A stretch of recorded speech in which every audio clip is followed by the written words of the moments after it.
அஸ்ஸலாமு அலைக்கும் வரஹ்மத்துல்லாஹி வபரகாத்துஹு. இப்போது வந்து பார்த்தீங்கன்னா இணையதளத்தில் ஒரு வீடியோவோ ஒரு இமேஜ் பார்த்தீங்கன்னா வைரல் ஆகி கொண்டு இருக்குது. இந்த வீடியோவில் அந்த இமேஜில் காட்டப்படக்கூடியது என்னென்னா, ஹஜ்ஜிலேருந்து பயணிகள் கிளம்பிய விமானம் விபத்துக்குள்ளாயிருச்சு. அது கடலில் என்ன ஆயிடுச்சு, தவறி விழுந்துருச்சு அப்படிங்கிற மாதிரி ஒரு புகைப்படம் வெளியாயிட்டு இருக்கு. பார்க்குறவங்க நிறைய பேர் அஸ்தோஃபிருல்லா, என்ன இப்படி ஒரு சோதனை, இந்த மாதிரி அன்னைக்கு மதீனாவில் நடந்துச்சு, அதாவது வேனில் போன 40 பேர் ஒரே குடும்பத்தை சேர்ந்தவங்க இறந்தாங்களேலாம் நிறைய பேர் வருத்தத்தை தெரிவிச்சுட்டு வராங்க. ஒன்று நல்லா புரிஞ்சுக்கணும், ஃபஸ்ட்டு இன்னும் ஹஜ்ஜுடைய நாட்களே முடியல. நமக்கு பார்த்தீங்கன்னா நமக்கு இங்கே ஈது முடிஞ்சாலும் ஹஜ்ஜுடைய நாட்களே எந்த நாட்கள், பிறை 9, 10, 11, 12, 13 இந்த 5 நாட்கள் தான் ஹஜ்ஜுடைய நாட்கள். அதனால ஹஜ்ஜுக்கு போனவங்க யாரும் இந்த சமயம் திரும்பி வந்திருக்க மாட்டாங்க. உம்ராவுக்கு போறவங்க வேணா வருவாங்க, ஆனால் ஹஜ்ஜுக்கு போனவங்களாம் பார்த்தீங்கன்னா இந்த சமயத்தில் நமக்கு திரும்பி வந்திருக்க மாட்டாங்க. இதுலேருந்தே நமக்கு தெரியுது இது ஒரு பொய்யான விஷயம்ட்டு. இது இல்லாமல் இதே விஷயம் கடந்த வருஷமும் பரப்பப்பட்டிருக்கு.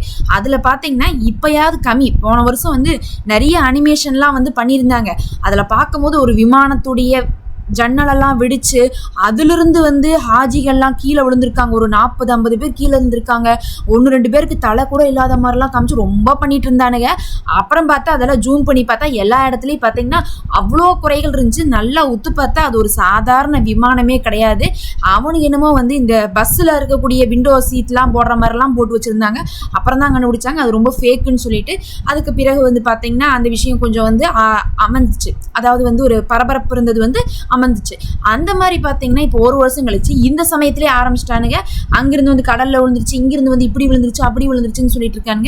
இவனுக்கு எப்போ பார்த்தாலும் இந்த ஹஜ் சமயத்தில் மக்கள் கிட்ட பார்த்தீங்கன்னா இந்த ஈதுடைய நாள் வரும்போது அந்த மாதிரி சமயத்தில் என்ன பண்ணுறாங்கன்னா இந்த மாதிரி ஒரு சில தகவல்களை பரப்பி கொண்டு தான் இருக்காங்க. முக்கியமாக இது வெளிநாடுகள்லேருந்தே இந்த மாதிரியான தகவல்கள் பரப்பப்படுது. இது எதுக்காக இவங்க இப்படி பண்ணுறாங்க? ஒரு பரபரப்புக்காக பண்ணுறாங்களா, வியூஸ்க்காக பண்ணுறாங்களா, லைக்ஸ்க்காக பண்ணுறாங்களா? ஏன்னா எல்லா சோசியல் மீடியாலையும் பார்த்தீங்கன்னா காசு ஏர்ன் பண்ணுறாங்க. அதிகமாக பார்த்தீங்கன்னா இந்த ஃபேஸ்புக்கில், இன்ஸ்டாகிராமில் தான் இது பரவி இருக்கு. யூடியூப்பில் கூட பரவலை. போன வருஷம் யூடியூப்பில் பரவுச்சு. எப்படி பரவுச்சுன்னா அதாவது அந்த ஃப்ளைட் இதானதுக்கு பிறகு அப்புறம் பரவுச்சு.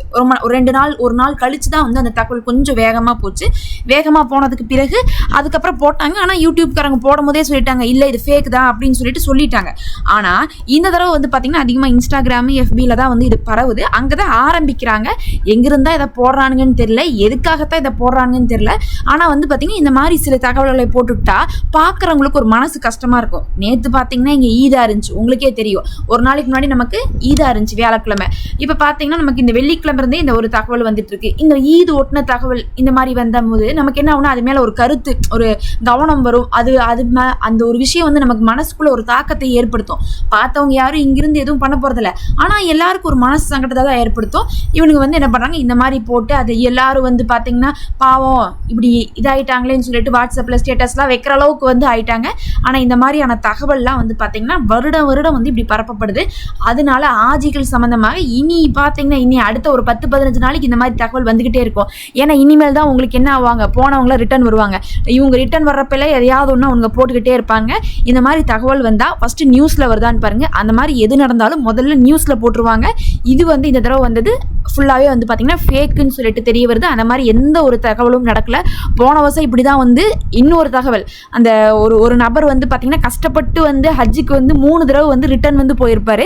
அது ரொம்ப வைரல் நியூஸ் ஆச்சு.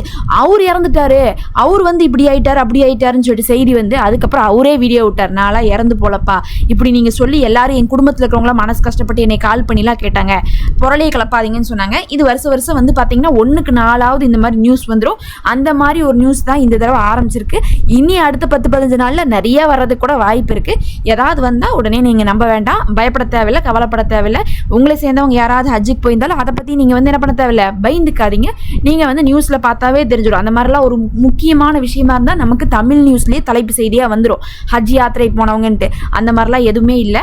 எல்லாருமே எல்லா சோசியல் மீடியாலையும் இருப்பீங்க, அங்கெல்லாம் இதை பார்த்துருப்பீங்க. அப்படிங்கிறனால ஒரு அவேர்னஸ்க்காக தான் நம்ம இப்படி போடுறோம். அடுத்து 10-15 நாளைக்கு பார்த்தீங்கன்னா இந்த மாதிரி விஷயங்களை நீங்கள் அடிக்கடி என்ன பண்ணலாம், எதிர்பார்க்கலாங்கிற மாதிரி தான் நீ சோசியல் மீடியாவில் இருக்கும். போன வருஷம் இப்படி தான் ஒரு 20 நாளைக்கு இந்த மாதிரி தகவல்கள் ரொட்டீனாக வந்துட்டே இருந்துச்சு. அதுக்கப்புறம் ஹஜ் மாதம் முடிஞ்சோன்னு பேசாமல் வந்துருவாங்க. அஸ்ஸலாமு அலைக்கும்.